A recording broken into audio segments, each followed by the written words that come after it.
Hello दोस्तों, अगर आप रेलवे ग्रुप डी की तैयारी कर रहे हैं तो मैं आपके सामने जो 2025 में एग्ज़ाम हुआ था ग्रुप डी का, उसमें टोटल 101 शिफ्ट में क्वेश्चन पूछा हुआ था। मतलब 101 शिफ्ट में पूरा एग्ज़ाम हुआ था। तो जो 101 शिफ्ट में मैथ्स का जो क्वेश्चन था उसका पूरा मैं सॉल्यूशन करूँगा यहाँ पे। मतलब ओके, तो यहाँ पे आज डे 4 रहेगा। इससे पहले मैं इससे पहले 26 नवंबर और 27 नवंबर का जो पहला शिफ्ट और सेकेंड शिफ्ट था उसका मैं पूरा सॉल्यूशन करा दिया हूँ। तो अगर आपने उसे नहीं देखा है तो इस वीडियो के डिस्क्रिप्शन में लिंक दिया होगा, तो वहाँ से आप देख सकते हैं। तो आज हम करेंगे डे 4 में हम 28 तारीख नवंबर मतलब 11वां महीना 2025 में जो थर्ड शिफ्ट में जो पूछा हुआ था, ओके थर्ड शिफ्ट, उसका हम यहाँ पे सॉल्यूशन करेंगे। तो आज डे 4 है, 28 तारीख 11वां महीना 2025 थर्ड शिफ्ट। ओके, तो चलिए बिना टाइम वेस्ट किए हम स्टार्ट करते हैं। तो ये है पहला क्वेश्चन। तो सबसे पहले मैं क्वेश्चन पढ़ के बता देता हूँ। 14 सेंटीमीटर कोर वाले लकड़ी के एक घनाकार ब्लॉक के ऊपर सबसे बड़े व्यास का एक अर्धगोला रखा गया है। इस प्रकार बने ठोस का संपूर्ण पृष्ठीय क्षेत्रफल कितना होगा? तो हमें निकालना है संपूर्ण पृष्ठीय क्षेत्रफल। तो यहाँ पे आपको जो जो क्वेश्चन में दिया हुआ है उसको मैं सबसे पहले उसके हिसाब से मैं डायग्राम बना देता हूँ ताकि आपको समझने में आसानी हो जाए। तो क्वेश्चन में बोला एक घनाकार ब्लॉक, तो एक घनाकार ब्लॉक हम इस तरीके से बना लेते हैं। इस तरीके का एक घनाकार ब्लॉक होगा। ओके, मतलब क्वेश्चन में आप अच्छे से पढ़ लीजिए, ये क्यूब की बात कर रहा है। ठीक है दोस्तों, यहाँ पे क्यूब की बात हो रही है। क्यूब होता है सभी का जो साइड होता है बराबर होता है। तो क्वेश्चन में बोला है 14 सेंटीमीटर, तो ये भी 14 सेंटीमीटर होगा लेंथ। इसका हाइट भी 14 होगा, इसका वेट भी 14 होगा। ओके, सब कुछ 14 होगा। उसके बाद बोल रहा है क्वेश्चन में इसके ऊपर एक अर्धगोला रखा गया है। ठीक है, तो अर्धगोला क्या होता है? ये होता है अर्धगोला। ठीक है, ये अर्धगोला इसके ऊपर है। और सब क्वेश्चन में बोला है सबसे बड़े व्यास का, तो सबसे बड़ा व्यास क्या होगा इसका? 14 ही होगा इसका भी, है ना। डायमीटर 14 हो सकता है ज़्यादा से ज़्यादा इसके ऊपर अगर रखना है। तो हमें बताना है ये जो इसके ऊपर रख देंगे तो इसका जो पूरा संपूर्ण एरिया होगा वो हमें बताना है। तो अगर इसके ऊपर रख देंगे तो इसका संपूर्ण एरिया क्या होगा, मतलब टोटल सरफेस एरिया इसका हो जाएगा 6a²। ठीक है, इसका होता है 6a²। इसका क्या होता है? इसका होता है 2a², सॉरी 2πr²। ठीक है दोस्तों, स्फेयर का होता है 4πr²। अर्धगोला की बात हो रहा है, मतलब आधा कर देंगे हम इसका, तो ये हो जाएगा 2πr²। तो ये हो जाएगा 6a² और 2π² प्लस। लेकिन ध्यान से देखो दोस्तों, ये अगर इसके ऊपर आएगा, है ना, मैं आपको डायग्राम से अच्छे से समझाने का प्रयास करता हूँ क्योंकि आप बहुत कंफ्यूज हो सकते हो। अगर ये इसके ऊपर वाला भी ध्यान दीजिएगा, इसके ऊपर हम रख रहे हैं, क्या रख रहे हैं? इसको अगर इसके ऊपर रखेंगे तो ये तो गोलाकार होगा, तो ये सभी में थोड़ी आएगा। ये कुछ इस तरीके का आ सकता है, हम यहाँ पे रखेंगे इस तरीके से ये अर्धगोला को, है ना, इस कुछ इस तरीके का आ सकता है। तो ये जो किनारे वाला जगह रहेगा ये तो खाली हो जाएगा, हमें उसका एरिया नहीं निकालना है। नहीं नहीं नहीं, मतलब उसका निकालना है इसके बीच में जो ये जगह घेर लेगा, इसके नीचे जो रहेगा उसका एरिया हमें नहीं निकालना है। ठीक है, तो उसके जो ये खाली जगह रहेगा ये वाला, यहाँ पे जो रहेगा ये रहेगा, इसका हमें एरिया इसमें जोड़ना पड़ेगा। तो इसका एरिया कैसे निकालेंगे हम? इसका क्या होगा? क्यूब का एक एरिया क्या हो जाएगा? a² हो जाएगा। ओके, a² हो जाएगा। उसमें से एक जो सर्कल का जो मतलब स्फेयर का नीचे वाला हिस्सा रहेगा उसमें हम माइनस करेंगे इसमें, तो ये हो जाएगा πr²। ओके, अब इसको हम क्या करेंगे, इसमें जोड़ देंगे, टोटल करेंगे। तो इसको मैं मिटा लेता हूँ। तो यहाँ पे टोटल सरफेस एरिया अब क्या हो जाएगा, देखिए ये टोटल सरफेस एरिया तो 6a² पूरे का हो जाएगा, बट ऊपर वाला हमें नहीं लिखना है। क्यों? क्योंकि इसके ऊपर ये आएगा, तो इसका तो हम अलग से अभी निकाले थे। ठीक है, तो यहाँ पे 5a² आ जाएगा। तो टोटल सरफेस एरिया आ जाएगा 5a², और ये हो जाएगा 2πr²। उसके बाद जो यहाँ पे हम अलग से निकाले थे ये शायद था a², यहाँ पे हम रखेंगे तो इसमें से ये हो जाएगा a² में से πr² माइनस कर देंगे, πr² नीचे वाला, हाँ यही था। तो इसको हम यहाँ पे जोड़ लेंगे तो ये हो जाएगा प्लस a² माइनस πr²। तो इसको हम सॉल्व कर लेंगे तो टोटल सरफेस एरिया आ जाएगा, ये हो जाएगा 6a² और ये हो जाएगा 2πr² में से πr² घट जाएगा तो ये हो जाएगा πr²। तो यहाँ से हम वैल्यू रख लेते हैं। a यहाँ पे 14 हो जाएगा, तो 6 गुणा 14 का स्क्वायर 196 माइनस पाई हो जाएगा 22/7। रेडियस क्या हो जाएगा, ये डायमीटर 14 है तो रेडियस 7 हो जाएगा, तो 7 गुना 7, तो इसको हम काट लेंगे, 7 से 7 कट जाएगा। इसको हम सॉल्व करते हैं तो ये आएगा 6 6 36 का 6 हासिल 3 6 नियम 54 3, 57 का 7, हासिल 5, 6 कम 6, 6 5 11। उसमें से ये घटाएंगे तो 7 दूनी 14, यहाँ कर लेते हैं। 7 दूनी 14 का 4, हासिल 1, 7 दूनी 14, 1 15। ठीक है दोस्तों, ओ सॉरी दोस्तों, ये प्लस रहेगा। ठीक है, बड़ी संख्या का चिन्ह, ये प्लस। ओके, तो ये हम जोड़ लेंगे तो 6 4 10 का 0, हासिल 1, 7 5 12, 1 13 का 3, हासिल 1, 1 2 3 और ये 1, तो 1330 आ जाएगा टोटल सरफेस एरिया। तो कौन सा ऑप्शन? ऑप्शन ए हमारा राइट आंसर हो जाएगा। तो ये है क्वेश्चन नंबर दूसरा। तो सबसे पहले मैं क्वेश्चन पढ़ के बता देता हूँ। 2 आदमी किसी कार्य को 2 दिन में कर सकते हैं, कितने आदमी उसी कार्य को 4 दिन में करेंगे? तो यहाँ पे हम ये फॉर्मूला लगाएंगे MDH, और ये होता है नीचे टोटल वर्क या फिर सीधा वर्क लिख सकते हैं आप। ओके, उसके बाद ये हो जाएगा MDH। अब ऐसा क्यों लिखे हम? देखो दोस्तों, यहाँ पे मैं डायरेक्ट कर दिया हूँ। ओके, यहाँ पे शुरू में 2 आदमी की बात हो रही है, उसके बाद दूसरे बार क्वेश्चन में आप देख सकते हैं उसमें बोल रहा है कितने आदमी उसी कार्य को 4 दिन में करेंगे। तो सेम वर्क हो जाएगा, तो इस तरीके से हम लिखेंगे M1 D1 H1 W1 M1 D1 sorry M2 D2 H2। Work यहाँ पे वही रहेगा। ठीक है, तो यहाँ से W1 से W काट देते हैं। यहाँ पे आवर की तो बात ही नहीं हो रही है, तो आवर को हम यहाँ पे हटा देंगे। तो यहाँ पे M1 D1 बराबर M2 D2, ये इक्वेट कर देंगे। तो यहाँ पे M1 कितना है आप क्वेश्चन में देख सकते हैं, 2 आदमी की बात हो रही है और ये 2 आदमी 2 दिन में काम करेंगे। तो ये हो जाएगा M2 हमें निकालना है, मतलब आदमी की संख्या हमें निकालनी है। और ये D2 हो जाएगा 4, तो ये काट लेंगे, 2 दूनी 4 बराबर M गुना 4। तो ये 4 से 4 कट जाएगा, तो M बराबर आ जाएगा 1। तो एक आदमी 4 दिन में वही काम कर लेगा, तो ऑप्शन बी हमारा राइट आंसर होगा। तो ये है क्वेश्चन नंबर 3। तो आप देख सकते हैं ये क्वेश्चन है सरलीकरण का। तो यहाँ पे हम इसको कैसे करेंगे? यहाँ पे हम बॉडमास रूल अप्लाई करेंगे। बॉडमास, तो बॉडमास में सबसे पहले हम क्या रूल अप्लाई करते हैं? ब्रैकेट। ओके, तो यहाँ पे हम ये ब्रैकेट देख सकते हैं। तो सबसे पहले हम इसको सॉल्व करेंगे। तो ब्रैकेट के अंदर ये भाग है, तो ब्रैकेट के अंदर भाग को सॉल्व करेंगे तो ये 8 या 24 आ जाएगा। तो ये 3 और ये गुणा 2, तो ये ऑफ है, ऑफ को हम गुणा लिख सकते हैं। उसके बाद 3 + 18, उसके बाद ये -6, तो 3 दूनी 6, 6 का 3 से करेंगे तो 6 थी 18 + 18 -6। अब इसको जोड़ लेंगे तो ये 18 18 36, 36 में से 6 जाएगा 30। तो इसका आंसर आ चुका है 30। तो ऑप्शन डी हमारा सही आंसर होगा। तो ये है क्वेश्चन नंबर 4। तो सबसे पहले मैं क्वेश्चन पढ़ लेता हूँ। एक समचतुर्भुज के विकर्णों का अनुपात 3:4 है और परिमाप 100 सेंटीमीटर है। समचतुर्भुज का क्षेत्रफल ज्ञात कीजिए। तो ये है समचतुर्भुज का क्वेश्चन। तो समचतुर्भुज कैसा होता है? कुछ इस तरीके का होता है समचतुर्भुज। समचतुर्भुज बोल दिया तो जो भुजा है सब बराबर बराबर होगा। ओके, सब बराबर है। और क्वेश्चन में बोला है इसका विकर्ण, विकर्ण का अनुपात दिया है। तो विकर्ण कुछ इस तरीके का यहाँ पे मिलाएंगे हम, तो इस तरीके का विकर्ण बनेगा। तो ये पहला विकर्ण है, ये दूसरा विकर्ण है, और इसका अनुपात दिया है 3:4 और परिमाप है 100। तो देखो दोस्तों, यहाँ परिमाप दिया है 100 सेंटीमीटर। तो यहाँ परिमाप इसका क्या हो जाएगा? अगर ये a है तो यहाँ पे 4a बराबर 100 हो जाएगा। तो यहाँ पे a बराबर 25 आ जाएगा। यहाँ पे साइड आ जाएगा 25। ओके, तो यहाँ पे आप देख सकते हैं ये 25 है, और क्वेश्चन में अनुपात दिया है 3 और 4।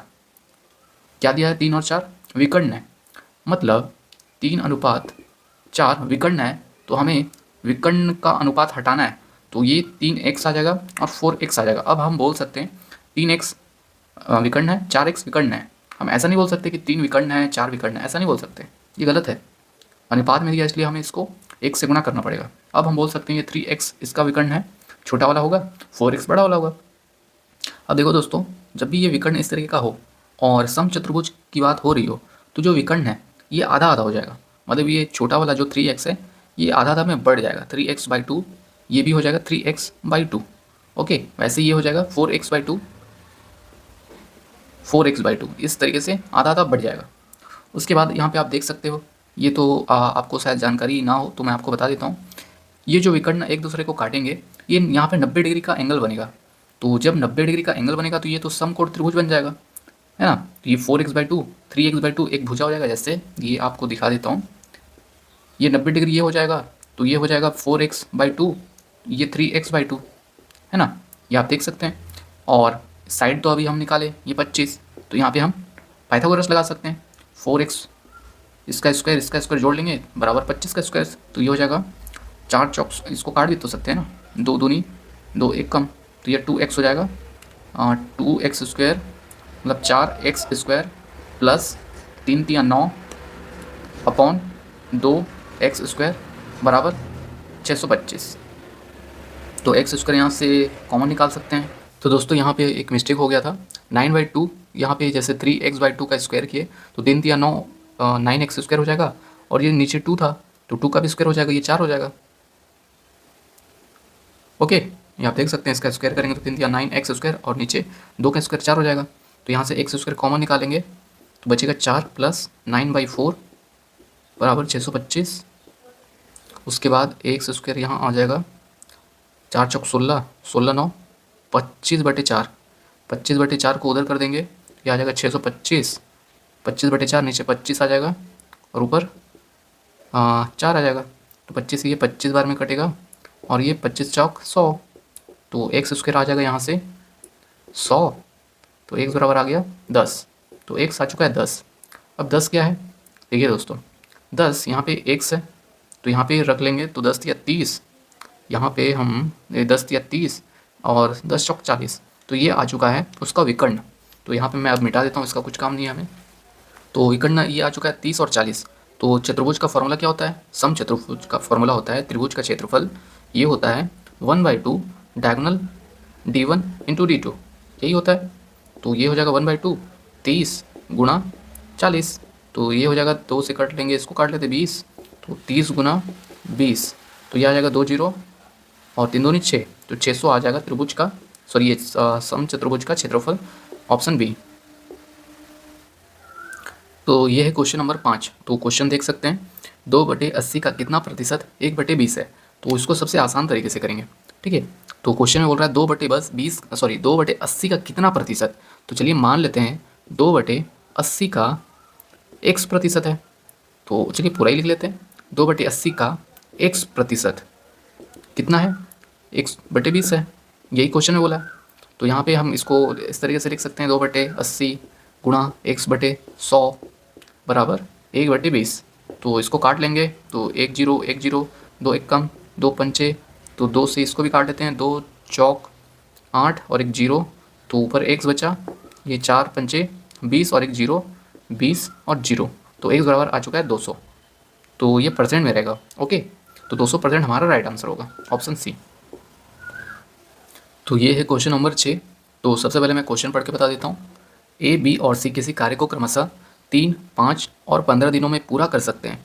एक साथ कार्य करते हुए भी उसी कार्य का 3 गुना पूरा करने में कितना समय लेंगे। तो इसको हम सबसे आसान तरीके से करेंगे। तो मान लेते हैं ये ए है, ये बी है, मानना क्यों है ये बी सी। तो ए कितने दिन में करता है, 3 दिन में, बी करता है 5 दिन में, सी करता है 15 दिन में। तो जब भी इस तरीके से हो हम इसका एलसीएम लेंगे, एलसीएम ही टोटल वर्क हो जाएगा, ओके। तो एलसीएम लेने के लिए सबसे बड़ी संख्या का आप पाड़ा पढ़ो और वो नंबर चेक करो जो तीनों से कट जाए। तो 15 एकम 15, ये नहीं कटेगा, 15 दूनी 30, 3 से सब कट जा रहा है, तो यही 30 एलसीएम होगा और यही टोटल वर्क हो जाएगा।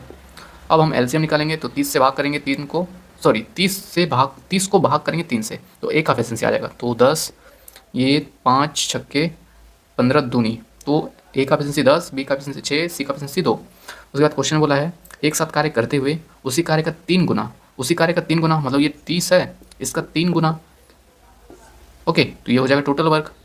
अब क्वेश्चन में बोला था एक साथ कार्य करते हुए, तो एक साथ तीनों करेंगे तो उसका एफिशिएंसी हम इसको जोड़ के नीचे भाग करेंगे, तो ये आ जाएगा 6 7 8 10 18, तो 18 से भाग करेंगे तो ये आ जाएगा कितने दिन में ये लोग तीनों काम कर लेंगे एक साथ।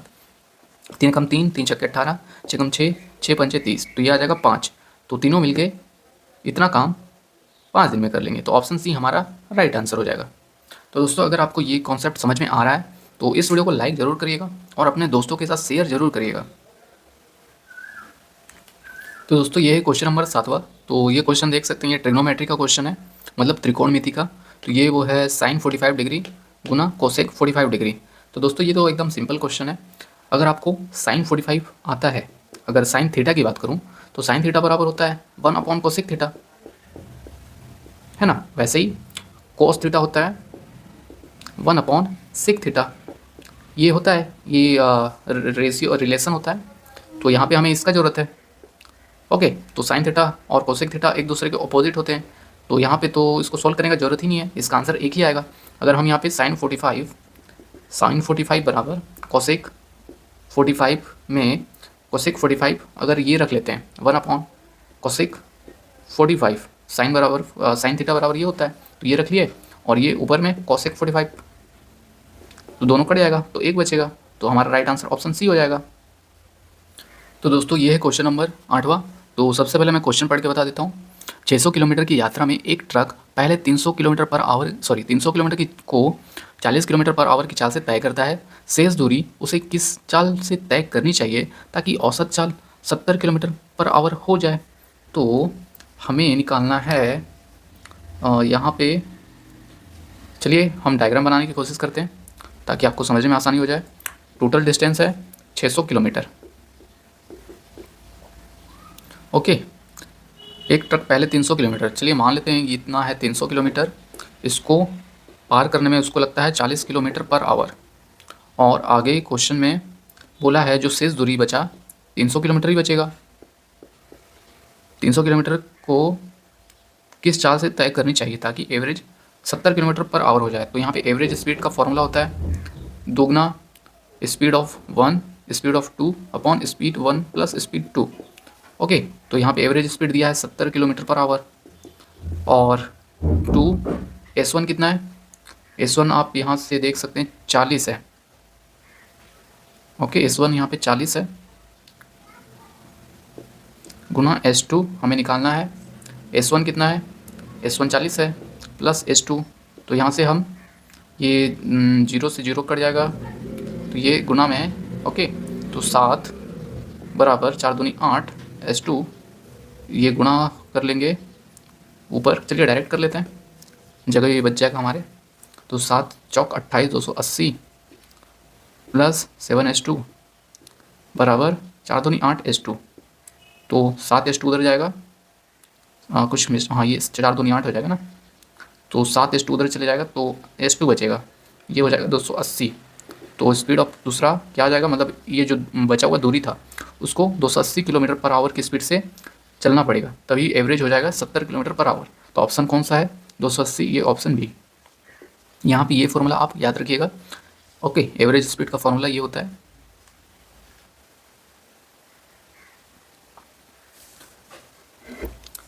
तो ये है क्वेश्चन नंबर 9। तो यहाँ पे क्वेश्चन पढ़ लेता हूँ सबसे पहले। पॉल, रेयान और मैक्स एक निश्चित कार्य को क्रमशः 15, 14 और 21 दिन में पूरा कर सकते हैं। उन तीनों ने एक साथ मिलकर कार्य शुरू किया। पॉल ने 5 दिन बाद कार्य करना छोड़ दिया। रेयान ने कार्य पूरा होने से ठीक 3 दिन पहले कार्य करना छोड़ दिया। कार्य पूरा होने में लगे कुल दिनों की संख्या ज्ञात कीजिए। तो यहाँ पे चलिए पॉल यहाँ पे दिया है, पॉल को P से दर्शा लेते हैं, रेयान को R से और मैक्स को M से। तो अरे यार मक्खी, तो पॉल काम करता है, मतलब कोई काम 15 दिन में, R हो जाएगा 14 दिन में और M 21 दिन में, मतलब इतने दिन में काम करते हैं। तो जब भी इस तरीके से हो हम LCM निकालेंगे, LCM ही हमारा टोटल वर्क हो जाएगा। तो LCM निकालने का सबसे आसान तरीका 21 का पहाड़ा पढ़ो, जो पहाड़ा में जो भी शुरू से ये तीनों से कट जाए तो वही हमारा LCM होगा। या फिर इसका मैं शानदार तरीका बताता हूँ आपको। तो 15 को हम लिख लेते हैं 3 पंचे 15, 2 सत्ते 14, 3 सत्ते 21। ओके, जो ज़्यादा बार आ रहा है उसको लिख लो यहाँ पे 7 7, एक बार 7 आ चुका है। अब 3, अब क्या बचा 2 और 5, तो 2 और 5 लिख लेते हैं। अब इसका गुणा कर लेंगे तो 7 या 21, 21 दूनी 42, 42 पंचे 5 दूनी 10 का शून्य हासिल 1, 5 चौक 20 1 21, तो 210 LCM आ चुका है। यही हमारा टोटल वर्क हो जाएगा। तो इसको मैं मिटा लेता हूँ। तो 210 टोटल वर्क आ चुका है। अब हम एफिशिएंसी निकालेंगे। तो 15 से भाग करेंगे 210 को, तो P का एफिशिएंसी आ जाएगा। तो 15 एकम 15, 6 बजा 15 चौक 60, 14 एफिशिएंसी आ चुका है P का।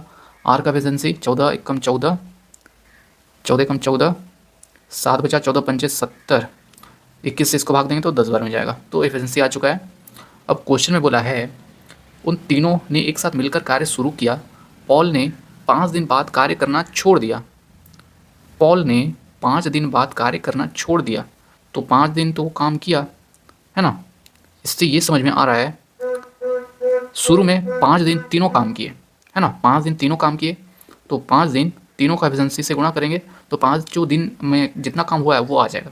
तो इसका हो जाएगा 4 5 9 3, तो ये हो जाएगा 9 तिया सॉरी 9×45 का 5 हासिल 4, 3 पंजे 15 और 4 19, तो 195 काम कर लिए 5 दिन में तीनों मिलके।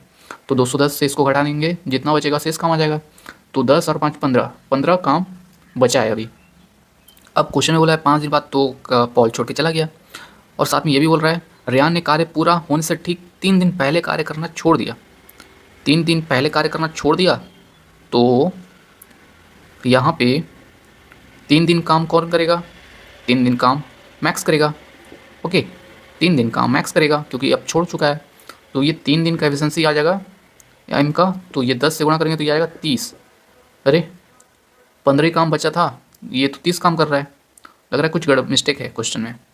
ओके, तो इस क्वेश्चन को इस तरीके से हल नहीं करेंगे क्योंकि यहाँ पे देखिए 30 ज़्यादा आ जा रहा है, 15 ही काम करना है, तो ये तो 30 काम करेगा 3 दिन, अगर वो क्वेश्चन में अगर इसके हिसाब से देखा जाए तो यहाँ पे इसको इस तरीके से हल नहीं करेंगे। यहाँ पे अब हमें क्वेश्चन को थोड़ा सा अलग तरीके से करना पड़ेगा।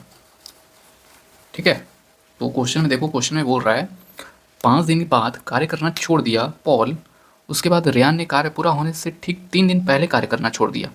कार्य पूरा होने में लगे कुल दिनों की संख्या ज्ञात कीजिए। तो यहाँ पे हमें मानना पड़ेगा शुरू में 5 दिन काम हुआ, ठीक है। अब मान लेते हैं आगे जितना भी काम होगा वो x दिन होगा, ठीक है।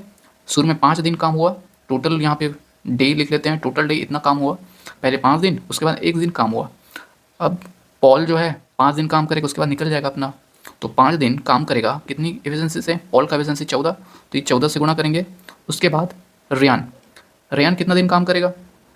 रेया दिन 5 दिन वो भी काम करेगा, क्योंकि क्वेश्चन में आप देख सकते हैं शुरू में 5 दिन तीनों काम करेंगे, 5 दिन ये काम करेगा। उसके बाद 1 दिन ये काम नहीं करेगा क्योंकि ये 1 दिन से पहले 3 दिन छोड़ दे रहा है, तो प्लस 1 दिन और इसमें -3 करना पड़ेगा क्योंकि जो 1 दिन और काम होगा उसमें से 3 दिन पहले ही छोड़ दे रहा है।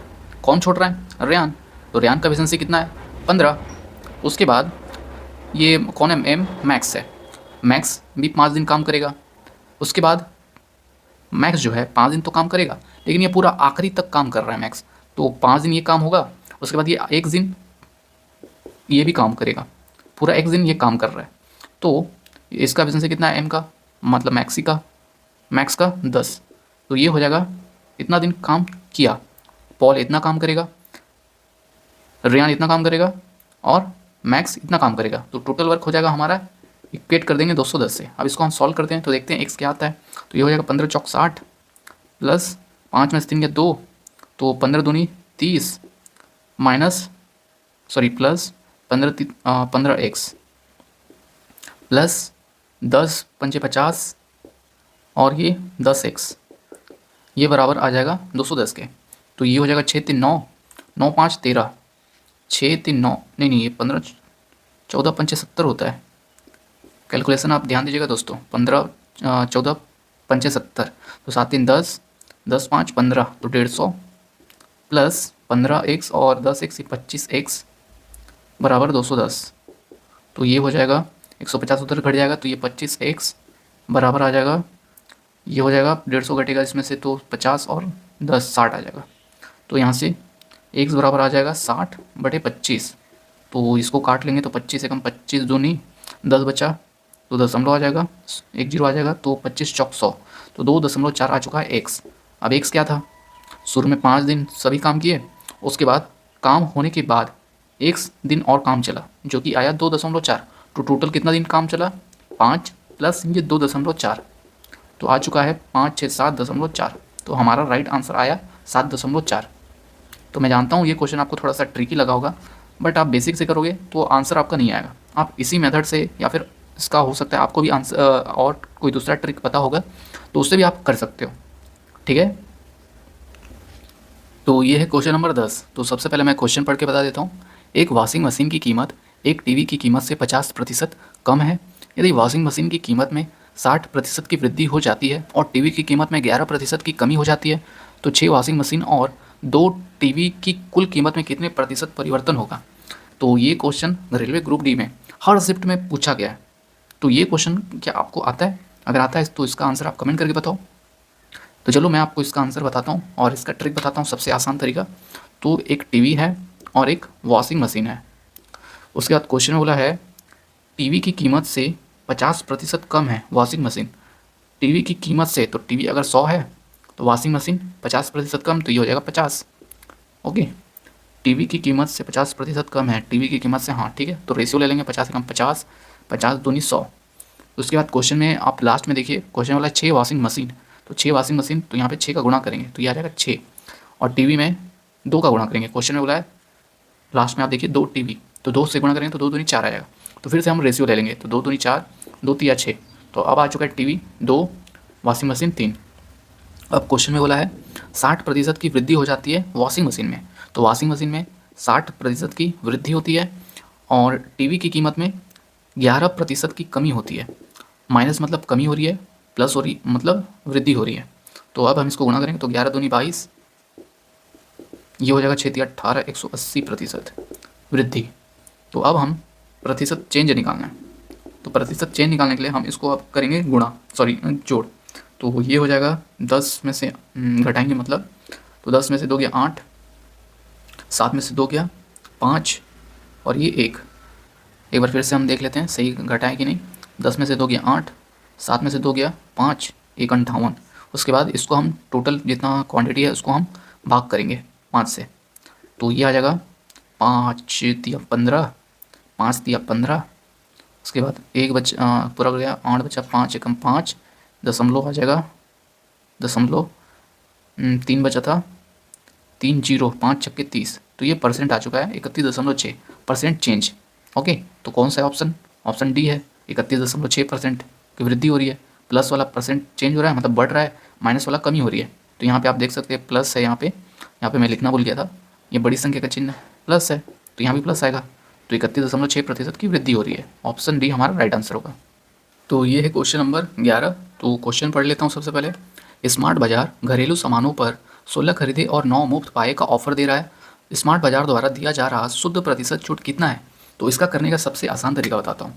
तो देखो, इसमें हमें छूट प्रतिशत निकालना है, तो छूट प्रतिशत निकालने का सबसे आसान तरीका, ऊपर में लिखेंगे कितना मुफ्त मिल रहा है। तो क्वेश्चन में देखो 9 मुफ्त मिल रहा है, और टोटल कितना उसने खरीदा, 16 तो खरीद रहा है और साथ में 9 उसको मुफ्त भी मिल रहा है, तो टोटल आ जाएगा 16 + 9, ये हो जाएगा 25।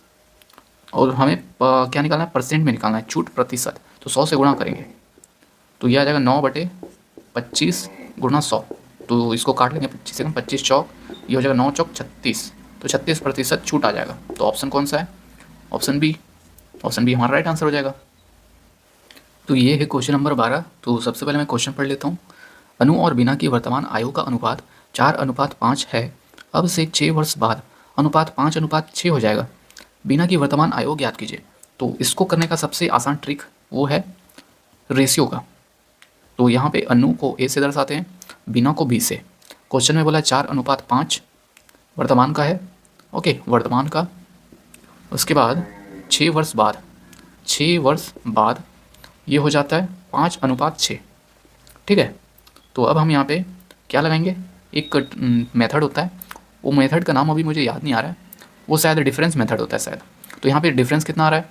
4 और 5 का डिफरेंस आ रहा है 1। यहाँ पे कितना डिफरेंस आ रहा है? यहाँ भी 1 आ रहा है। तो जब भी डिफरेंस 1 हो तब हम यहाँ पे देखेंगे 4 से कितना हो रहा है, 1 ज़्यादा हो रहा है, मतलब 1 बढ़ रहा है। बट क्वेश्चन में बोला है 6 वर्ष ज़्यादा, तो यहाँ पे 1 यूनिट का मान आ जाएगा 6। तो 1 यूनिट का मान आ चुका है 6, तो 4 यूनिट का मान आ जाएगा 6 चौक 24, और यहाँ पे 6 पंचे 30, ठीक है। तो बीना आ चुकी है 30 वर्ष और अनु आ चुकी है 24 वर्ष। तो क्वेश्चन में क्या बोला था? बीना की वर्तमान आयु, तो बीना की वर्तमान आयु आ जाएगी 30 वर्ष। तो ऑप्शन सी हमारा राइट आंसर होगा। तो दोस्तों ये है क्वेश्चन नंबर, शायद मुझे अभी याद नहीं आ रहा है, ये हो सकता है 12 या 13 क्वेश्चन नंबर है। तो आप क्वेश्चन नंबर ऊपर देख लीजिएगा। तो चलिए सबसे पहले मैं क्वेश्चन पढ़ लेता हूँ। x बराबर 2 होने पर x² + 3x + 5 का मान ज्ञात कीजिए। तो x बराबर 2 है, हमें निकालना है x² + 3x + 5। तो डायरेक्ट हम x बराबर 2 रख लेते हैं, डायरेक्ट हमारा आंसर आ जाएगा। तो 2 का स्क्वायर करेंगे तो 2 दूनी 4, प्लस 2 रखेंगे तो 2 तिया 6, प्लस 5, तो 6 4 10, 5 5, 10 + 5 हो जाएगा 15। तो इसका मान आ चुका है 15। तो कौन सा है ऑप्शन? Option B. तो ये है अगला क्वेश्चन। तो सबसे पहले मैं क्वेश्चन पढ़ के बता देता हूँ। नेसी 21 किलोमीटर पर आवर की चाल से एक शॉपिंग मॉल जाती है और 77 किलोमीटर की चाल से वापस आती है। पूरी यात्रा के लिए उसकी औसत चाल कितनी है? तो यहाँ पे ये है, मान लेते हैं जा रही है और आ रही है, मतलब यहाँ जब भी डिस्टेंस कांस्टेंट हो तो यहाँ पे एवरेज स्पीड का फॉर्मूला होता है स्पीड ऑफ 1 स्पीड ऑफ 2 गुणा में रहेगा और सामने 2 upon speed of 1 plus speed of 2। तो ये फॉर्मूला हम यहाँ पे लगाएंगे। लाइट गोल हो गया दोस्तों, तो लाइट आ चुका है। तो चलिए अब हम इस क्वेश्चन में एवरेज स्पीड निकालना है। तो एवरेज स्पीड यहाँ पे आप देख सकते हैं 2s1 s2 और upon s1 plus s2। s1 यहाँ पे जा रही है और s2 आ रही है, तो रख लेते हैं 2 इंटू s1 21 गुणा s2 कितना है 77। दोनों को जोड़ लेंगे तो 7 1 8 7 8 9 98। ठीक है, 7 1 8 7 2 9। तो अब इसको काटेंगे क्या से, 7 से काटते हैं, 7 एकम 7 7 एकम 7 7 एकम 7 2 बचा 28 7 चौक 28 2 एकम 2 सत्ते 7 एकम 7 7 दूनी 7 या 21। तो ये आ जाएगा 3 और 11 बचा, तो 11 या 33। तो एवरेज स्पीड आ गया 33 किलोमीटर पर आवर। तो ऑप्शन डी हमारा राइट आंसर हो जाएगा। तो ये है क्वेश्चन नंबर 15। तो सबसे पहले मैं क्वेश्चन पढ़ के बता देता हूँ। एक धनराशि ए बी सी और डी के बीच 17:3:9:6 के अनुपात में वितरित की जानी है। सी को बी से 294 अधिक मिलते हैं, तो ए को कितनी राशि प्राप्त होती है? तो यहाँ पे हम ए बी सी डी का रेशियो हम लिख लेते हैं। सबसे पहले 17:3:9:6 ये अनुपात में है। ठीक है, उसके बाद क्वेश्चन में बोल रहा है सी को बी से कितना मिल रहा है 294। रेशियो में देखेंगे तो सी को मिल रहा है बी से 6 ज़्यादा। ठीक है, 6 ज़्यादा, और क्वेश्चन में बोला है 294। 294 को हम ऊपर लिखेंगे और जिसका मान होता है उसको हम नीचे लिखते हैं। उसके बाद क्वेश्चन में बोला है ए का, हमें ए का पता करना है, तो 17 से गुणा करेंगे तो ए आ जाएगा। तो इसको हम गुणा कर लेते हैं, भाग कर लेते हैं, तो 6 कम 6 6 चौक 24 5 6 नियम 54, तो 49 गुना 17। उसके बाद 17 नियम 153 का 3 हासिल 15 17 चौक 68 को 15 से जोड़ेंगे तो 8 का 3 हासिल 1 6 7 8, तो 833 रुपये आ जाएगा ए का। तो ऑप्शन सी हमारा राइट आंसर हो जाएगा। तो ये क्वेश्चन नंबर 16। तो क्वेश्चन पढ़ लेता हूँ सबसे पहले। एक धनराशि को एक निश्चित साधारण ब्याज की दर से 3 वर्षों के लिए निवेश किया गया। यदि इसे 4% अधिक वार्षिक ब्याज दर पर निवेश किया जाता तो 360 अधिक प्राप्त होते। मूलधन ज्ञात कीजिए। तो इसको करने का सबसे आसान तरीका बताता हूँ मैं आपको। सबसे आसान तरीका देखो, क्वेश्चन में बोला है 3 वर्षों के लिए निवेश किया गया, यदि इसे 4% अधिक वार्षिक ब्याज दर पर निवेश किया जाता तो 360 अधिक प्राप्त होते। तो ये जो 360 रुपया अधिक प्राप्त हो रहा है, ये क्यों प्राप्त हो रहा है? क्योंकि 4% अधिक उसको मतलब 4% अधिक ब्याज दर पर निवेश करता है ना, तो इसीलिए 360 रुपये ज़्यादा मिलता। तो ये है 3 साल का, हमें 1 साल का लाने के लिए 3 से हमें भाग करना पड़ेगा। तो ये आ जाएगा 3 एकम 3 3 दूनी 6 3 शून्य 0, तो 120 ये 1 साल का आ जाएगा। उसके बाद ये जो आया, ये क्यों आया? ये 4% की वजह से आया है ना। क्वेश्चन में बोला आप देख सकते हैं 4% अधिक ब्याज दर से निवेश करता, तो ये कितना होता? तो हमें निकालना है, हमें क्या निकालना है? मूलधन। तो मूलधन के लिए हमें 100% से गुणा करेंगे। तो इस ये 0 से सॉरी प्रतिशत से ये प्रतिशत गया, 4 से 4 या 12 0, तो 30 गुणा 100। तो इसका आंसर क्या आ जाएगा? कौन सा? ये ऑप्शन बी। तो ये हो जाएगा 3000। तो मूलधन आ चुका है 3000, तो ऑप्शन बी हमारा राइट आंसर हो जाएगा। तो ये क्वेश्चन नंबर 17। तो सबसे पहले मैं क्वेश्चन पढ़ लेता हूँ। दो संख्याओं का योग 26 है। बड़ी संख्या छोटी संख्या से 4 अधिक है। बड़ी संख्या ज्ञात कीजिए। तो ये चलिए मान लेते हैं एक्स और वाई संख्या है। एक्स बड़ा है, ठीक है, ये बड़ा है, ऐसा मान लेते हैं हम। एक्स बड़ा है तो क्वेश्चन में बोला है एक्स प्लस वाई, ये है 26। और बड़ी संख्या जो है एक जो है छोटी संख्या से 4 अधिक है, तो ये 4 अधिक आ जाएगा, ये ऐसे लिख लेंगे। तो ये वाई साइड आ जाएगा, तो एक्स माइनस वाई आ चुका है 4। तो जब भी इस तरीके से हो x minus y x plus y, जब भी इस तरीके से हो तो हम एक्स और वाई का वैल्यू डायरेक्ट निकाल सकते हैं। कैसे? जब भी एक्स निकालना हो तो दोनों को जोड़ के 2 से भाग कर दो, तो क्या आ जाएगा 26 4 30, 30 का आधा 15, तो एक्स आ चुका है 15। वाई आ जाएगा, दोनों को घटाएंगे उसके बाद 2 से भाग करेंगे, तो 26 में से 4 जाएगा, तो ये आ जाएगा 12, 12 का आधा करेंगे तो ये आ जाएगा 6 आ जाएगा, 12 का आधा 6, तो वाई आ चुका है 6। तो हमें क्या निकालना था? बड़ी संख्या। तो बड़ा तो एक्स था, तो एक्स आ चुका है 15, तो ऑप्शन डी हमारा राइट आंसर होगा। तो ये है क्वेश्चन नंबर 18। तो सबसे पहले मैं क्वेश्चन पढ़ लेता हूँ। 4 के प्रथम 9 गुणजों का औसत। तो हमें निकालना है 4 का औसत। तो 4 का 9 गुणज क्या हो जाएगा? 4 12 सॉरी 4 दूनी 8, 4 का पहाड़ा ही होगा 9 बार, है ना। ये हो जाएगा 36 तक। तो ये 4 का गुणज हो जाएगा। तो हमें निकालना है इसका औसत। तो देखो दोस्तों, औसत निकालने का एक तरीका है, इसको जोड़ लो इस तरीके से 36 तक। उसके बाद इसका हम 4 कॉमन निकाल लेते हैं। तो 1 प्लस 2 प्लस 3 या आएगा 9 तक। हमें इसका औसत निकालना है। तो आप जानते हैं पहला 9 संख्या का जोड़ कैसे निकालते हैं। ये होता है, ये गुणा में याद रखिएगा, ये होता है सम ऑफ n, मतलब इसका फॉर्मूला होता है ना n+1। ये इस तरीके से होता है n+1/2। ये होता है सम ऑफ n टर्म का। तो ये n है, कितना है? 9 है। उसके बाद 9 + 1 10/2, और हमें औसत निकालना है। तो 9 से हमें भाग करना पड़ेगा नीचे। तो 9 से ये 9 कटेगा, 2 से ये 5 बार, तो ये 4 × 5 आ जाएगा, 4 × 5 = 20। तो औसत आ चुका है 20। तो ये हमारा राइट आंसर होगा। तो ये है क्वेश्चन नंबर 19। तो क्वेश्चन पढ़ लेता हूँ सबसे पहले।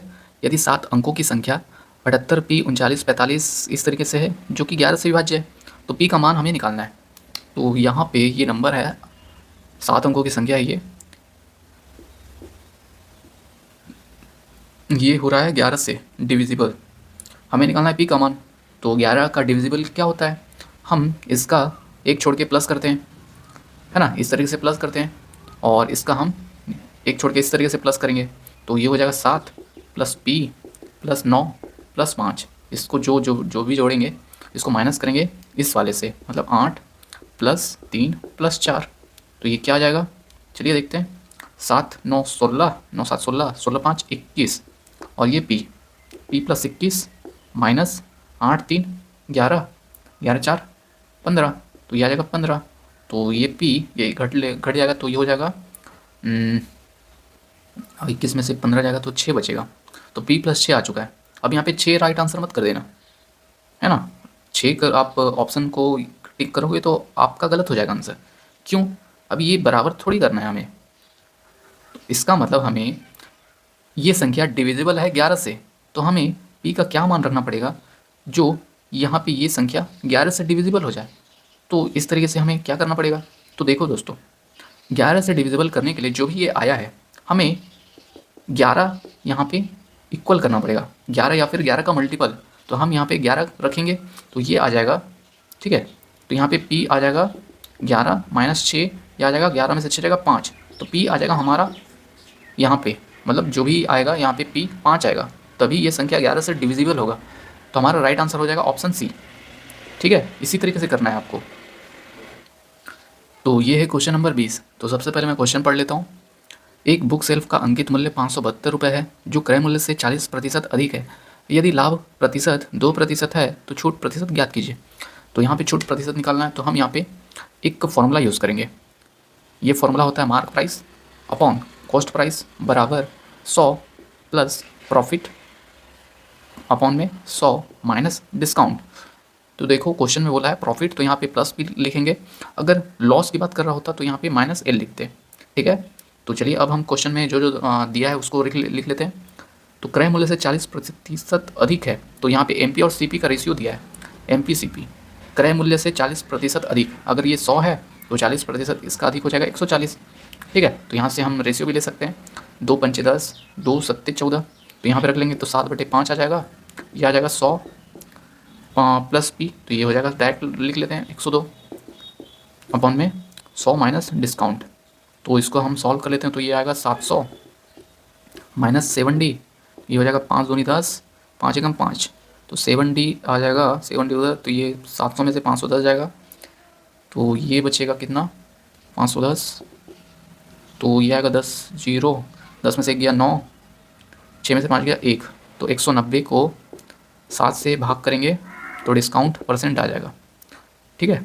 तो 7 से भाग करते हैं तो 7 दूनी 14, 7 दूनी 14, तो यहाँ बचेगा 6, 60, 7 अट्ठे 56, 60 अट्ठे 56,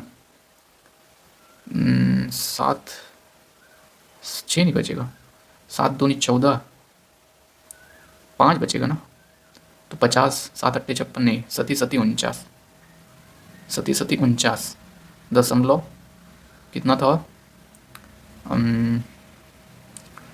50 था तो 1 बचा, दशमलव आ जाएगा तो 1, 7 एकम 7, तो 27.1 के आसपास कौन है ऑप्शन, ऑप्शन सी। पूरा करने की जरूरत ही नहीं है हमें, 27 देख सकते हैं यही आ रहा है 27 के आसपास, तो ऑप्शन सी हमारा राइट आंसर होगा। तो ये है क्वेश्चन नंबर 21, हमें इसका समांतर माध्य निकालना है। तो यहाँ पे समांतर माध्य कैसे निकाल सकते हैं, तो सबसे पहले मैं लिख लेता हूँ जो जो दिया है, 29, 48, 65, 32, 72, 63, 64, 18, 14, हमें इसका निकालना है समांतर माध्य। आप यहाँ पे डेविएशन भी यूज़ कर सकते हो, अगर डेविएशन यूज़ नहीं करना चाहते हो तो सीधा आप नॉर्मल तरीके से समांतर माध्य निकाल सकते हो। कितना संख्या ये, हम इसको जोड़ेंगे,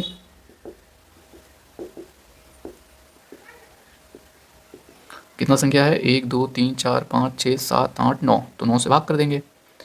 ओके, एक बार चेक कर लेता हूँ संख्या गलत तो नहीं लिखा हूँ मैं, 29, 48, 65, 32, 72, 63, 64, 18, 14, 8 4 12, 12 4 16, 3 19, 21, 23, 28, 36, 45 का 5 हासिल 4, 4 5 6, 4 5 6 6 12, 6 18 7, 18 7, 25 3, 28 6, 34 4, 38 2, 38 2, 40 बटे 9, तो इसको हम भाग करेंगे तो 9 पैना 45, नहीं 5 तो नहीं जाएगा, 9 चौक 36, 4 बचा, 9 पैना 45, तो आ चुका है 45 ऑप्शन ए, तो समांतर माध्य आ चुका है 45।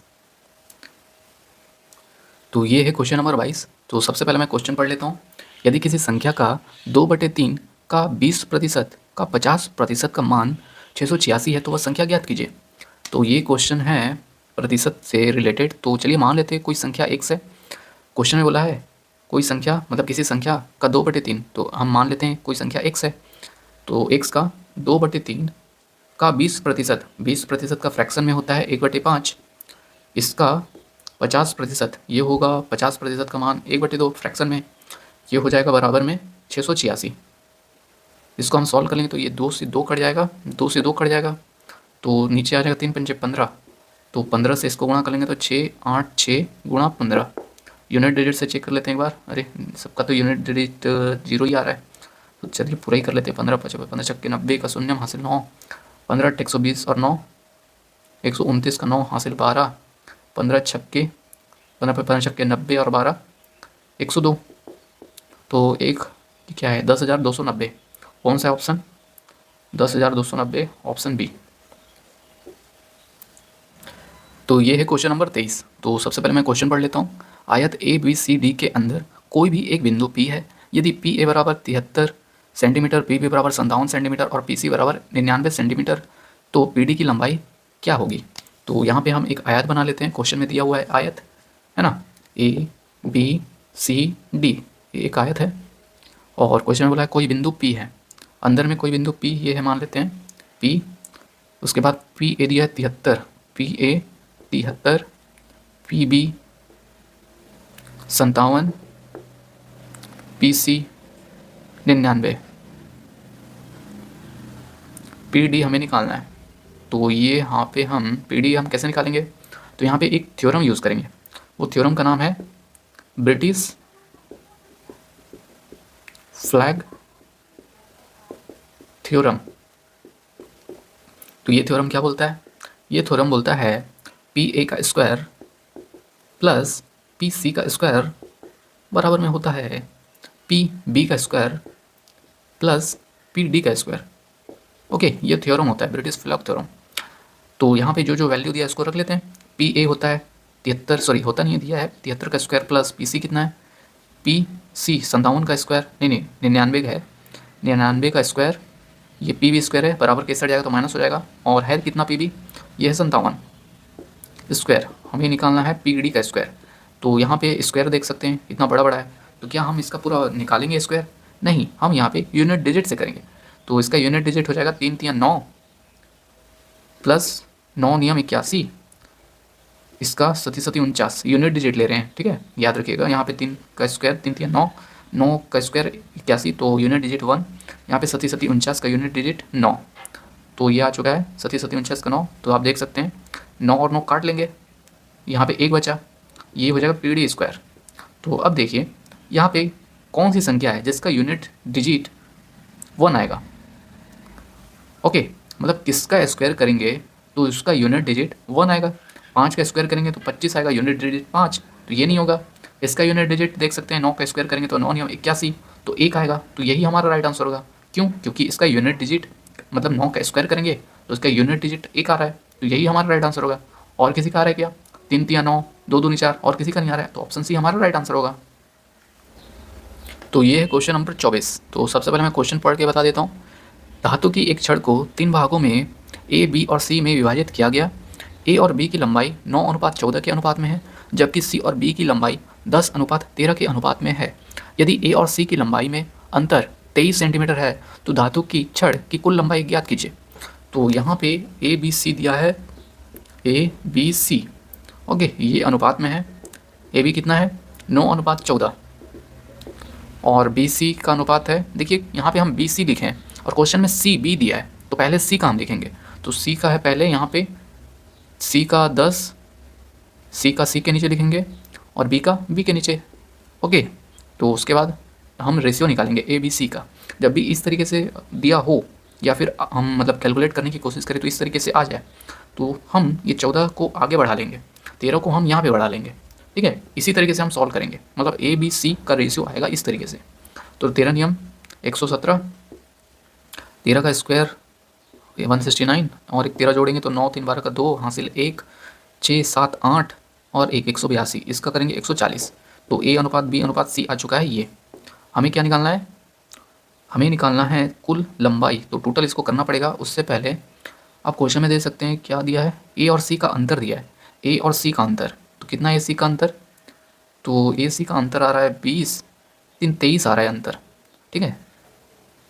23 यहाँ भी आ रहा है, क्वेश्चन में भी 23 ही आ रहा है, क्वेश्चन में भी 23 है, यहाँ पे भी अंतर, रेशियो में भी अंतर 23 आ रहा है। तो जो भी टोटल करेंगे वही हमारा राइट आंसर होगा। तो यूनिट डिजिट से देख सकते हैं यहाँ पे 7 और 2 9, तो जिसका यूनिट डिजिट 9 होगा वही हमारा राइट आंसर होगा। बट ये 4 वाला कट जाएगा, ये कट जाएगा, तो हमें पूरा ही जोड़ना पड़ेगा क्योंकि 2 ऑप्शन 9 है यूनिट डिजिट। तो चलिए जोड़ लेते हैं, 7 8 9 और 4 8 4 12, 12 1 13 का 3 हासिल 1, 1 2 3 4, तो 439 टोटल आ चुका है ऑप्शन बी। तो हमारा राइट आंसर आ जाएगा ऑप्शन बी। तो ये है लास्ट क्वेश्चन। तो सबसे पहले मैं क्वेश्चन पढ़ के बता देता हूँ। रंजीत ने एक वस्तु 582 में बेची और 20% का लाभ कमाया। वस्तु का क्रय मूल्य कितना था? तो रंजीत की बात हो रही है, वैसे मैं आपको बता देता हूँ मेरा नाम ही रंजीत है, ओके। तो कमाल की बात ये है यहाँ पे कि क्वेश्चन में भी रंजीत का जिक्र हो रहा है। तो चलिए नाम को इग्नोर करते हैं, क्वेश्चन पे ध्यान देते हैं। क्वेश्चन में बोला है 582 में बेचा, बेचा कितना हमें? 582, 582 में बेचा और प्रॉफिट हो रहा है इसको 20% का। हमें निकालना है सीपी, क्रय मूल्य। तो जब भी इस तरीके से हो तो शॉर्टकट हम निकालेंगे कैसे, देखिए 582 है सीपी, सॉरी एसपी, तो यहाँ पे परसेंट दिया है प्रॉफिट का 20, तो हम यहाँ पे 100 में जोड़ के 120 लिखेंगे यहाँ पे, ठीक है, क्योंकि यहाँ पे सेलिंग प्राइस है ये, ठीक है। सेलिंग प्राइस मतलब 582 अगर सेलिंग प्राइस है तो 100 में जोड़ के लिखेंगे प्रॉफिट को, और हमें निकालना है सीपी, तो यहाँ पे 100 का गुणा करेंगे, तो ये कट जाएगा 0 से 0, 12 से इसको काट लेते हैं, तो 12 एकम 12, 12 पंचे 60, नहीं 12 चौक 48, 10 बचा, अरे ये तो पूरा नहीं कट रहा है, तो लगता है हमें आधा आधा काटना था। तो एक काम करते हैं, आधा आधा काटते हैं, तो 0 वाला तो आंसर नहीं होगा लग रहा है क्योंकि कटेगा ही नहीं। तो 6 से काटते हैं, 6 दूनी, तो सबसे पहले 2 छक्के 12, 2 पंचे 10, तो 6 6 36, 6 36 नहीं 6 48, 6 नियम 54, 4 बचा, 6 सत्ते 42, 97 गुणा 5, तो ये आ जाएगा 5 सत्ते 35 का 5 हासिल 3, 5 नियम 45 और 3 48, तो 485 आ चुका है क्रय मूल्य। तो 485 आंसर ऑप्शन बी, तो ऑप्शन बी हमारा राइट आंसर हो जाएगा। तो दोस्तों आज हम पूरा 25 क्वेश्चन कर लिए, ये शिफ्ट था 28 नवंबर तीसरा शिफ्ट, ओके, तो पूरा आज हम 25 क्वेश्चन कर लिए। मैं उम्मीद करता हूँ आपको पूरा क्वेश्चन, आपको कॉन्सेप्ट भी समझ में आया होगा, ट्रिक भी समझ में आया होगा। फिर भी अगर आपको कुछ डाउट है, कहीं समझ में नहीं आया, तो आप क्वेश्चन नंबर के साथ प्रॉब्लम भी कमेंट कर सकते हो। उसका मैं फिर से अलग वीडियो में समझाऊंगा। ओके, तो इसके लिए आपको पूछना पड़ेगा। आप कमेंट कर सकते हैं या फिर इंस्टाग्राम में मैसेज कर सकते हैं, ठीक है, या फिर व्हाट्सअप में भी लिंक दिया होगा, तो वहाँ से भी आप कॉन्टेक्ट कर सकते हैं। ठीक है दोस्तों, तो चलिए अब हम अगला शिफ्ट का हम सॉल्यूशन करेंगे। तब तक के लिए इस यूट्यूब चैनल को सब्सक्राइब कर लीजिए और बेल आइकन दबा दीजिए, ताकि जब भी अगला वीडियो अपलोड हो उसका नोटिफिकेशन मिल जाए। थैंक यू और आपको बेस्ट ऑफ लक आपके एग्ज़ाम के लिए।